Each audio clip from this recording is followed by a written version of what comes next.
A nossa indústria é completamente sucateada. Aquilo que a gente vem falando há muito tempo, né, que essa coisa de depender simplesmente do agronegócio e colocar tudo nas costas do agronegócio, que ela é problemática, é nesse tipo de coisa. Porque quando você tem um problema que falha de importar uma colheitadeira, alguma coisa que o Brasil também não produz, né, em larga escala, esse tipo de coisa demora mais tempo para dar problema. Quanto tempo dura uma colheitadeira? Agora, quanto tempo a gente fica sem fertilizante? Será que a gente consegue garantir a safra desse ano? Né? Essas são as perguntas que estão na cabeça de todo mundo agora e que ela não tem uma resposta específica. Muito provavelmente a resposta é não. Ninguém tem armazenado esses fertilizantes. Quando a gente fala de petróleo, muitos países armazenam petróleo. Quando a gente fala de vários outros produtos, né, muitos países armazenam. Agora, quando a gente está falando de fertilizante especificamente, o Brasil não tem uma boa capacidade de estocagem disso aqui. Deve ter produtor que tem cara que é mais organizado, tem cara que é menos organizado, mas como estratégia de país, a gente não tem de onde tirar esse fertilizante de uma hora para outra. Ou seja, a gente depende da solução do Estreito de Hormuz nesse momento. E aí, o que pode ser mais complicado? Existe uma tese de que, na verdade, esse ataque ao Estreito de Hormuz, ele pode ter sido feito em partes, não totalmente, né, por conta do Brasil. E esse é um ponto que algumas pessoas não conseguiram compreender da estratégia dos Estados Unidos. Por quê? Os Estados Unidos colocou um gargalo no petróleo da Venezuela aqui, para que a Venezuela não pudesse mais exportar petróleo, ok? Isso resolveu, a Venezuela não vai exportar petróleo. Colocou um gargalo no Irã, que também não vai conseguir mais exportar petróleo. E, ao mesmo tempo,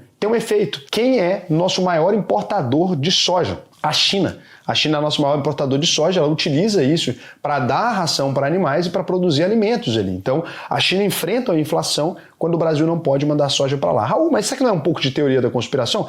É um pouco, mas a gente precisa refletir algumas coisas. Não existe prova nenhuma, só uma reflexão. Os Estados Unidos, a China se recusou a comprar soja de lá. Então, os Estados Unidos perdeu esse mercado muito recentemente, porque quando os Estados Unidos aplicou as tarifas, a China falou, beleza, eu não vou mais comprar soja de vocês, é o nosso maior concorrente na produção de soja. E aí esse ataque aconteceu. E esse ataque impede a produção de soja do Brasil de ser do tamanho que ela era anteriormente, né? Então, a China passaria a precisar de outras fontes de soja nesse momento, que não o Brasil, se a gente não conseguir efetuar essa produção, né? E é por isso que a China começou a falar, olha, não vou respeitar essa regra específica, a gente vai passar as coisas aqui. E o Irã, que é nosso parceiro, via BRICS ali, que agora faz parte, foi incluído ali. E aí você começa a entender aquela geografia global. Nossa, mas o Irã foi incluído no BRICS e todo mundo teve várias questões ali com o Irã ter sido incluído no BRICS, né? Todo mundo ficou falando, que coisa sem sentido. Olha o tipo de gente que o Brasil tá andando. E aí nesse momento a gente começa a entender que, na verdade, aparentemente a gente já estava andando muito antes, né? Já era uma galera que vende produto aqui pra gente. Isso é para você entender o tanto que não dá para resumir a geopolítica internacional nesse tipo de coisa. De, o Donald Trump tá certo, o Xi Jinping tá certo, o Irã tá errado, o Brasil tá errado, porque aqui você tem um jogo muito mais complexo, porque a gente vai falar agora como é que você pode se beneficiar disso nos investimentos, né? E como que você pode alocar independente desse cenário, mas eu só quis explicar aqui para vocês, porque esse é um risco realmente estranho, né? E ele é um risco silencioso. Eu não sei nem se esse vídeo vai dar certo também. É complicado, mas é porque eu acho que as pessoas não entendem o risco que a gente está vivendo no mundo nesse momento, né? A desestabilização que a gente está da economia. Quando você vai olhar, então, as nossas importações, né, de fertilizantes, a gente tinha 24% vindo da Rússia ali, que está com risco altíssimo, porque você tem sanções ocidentais, está expulsa do sistema SWIFT, não pode negociar,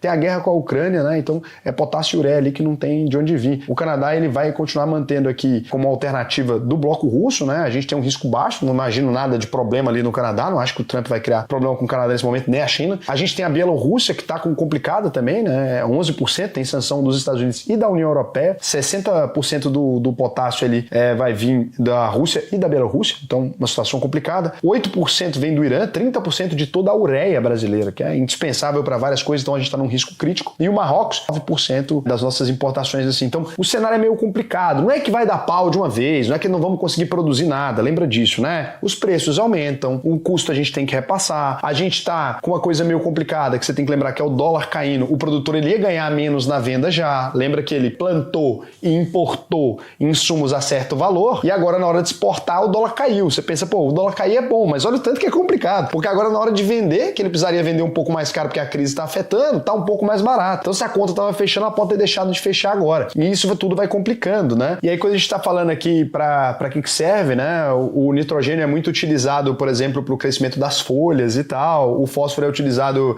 para o desenvolvimento das raízes e dos frutos, quando a gente está falando raiz, batata, cenoura, essas coisas todas. Então vem fosfato de rocha, né? O Marrocos fornece fornece via Atlântico ali. E o potássio 96 é importado aqui, né? E depende da qualidade dos frutos e também a resistência das doenças. É insubstituível na soja e na cana, que é o que a gente utiliza para substituir o combustível também. Lembra que o Brasil acrescenta um pouco de etanol, que vem uma parte da cana, uma parte do milho, mas uma parte da cana, na hora que a gente vai enriquecer, não, né? Mas empobrecer a nossa gasolina ali, mas que barateia o preço e que acaba